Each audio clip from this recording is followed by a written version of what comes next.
This is Jesse. Vaping today. I'm gonna be vaping off my homemade 18650 battery Irwin drill bit box. I got a drip tip on there. Pops open from the side.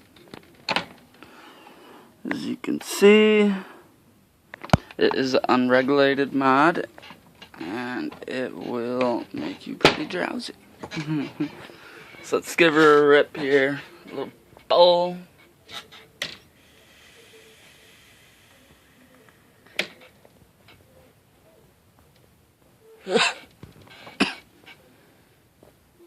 Whew, fuck.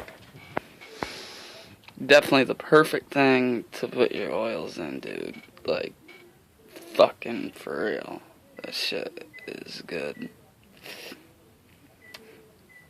Alright, have a good one. Like this video if you want to see this get made, and I'll show you how to make it.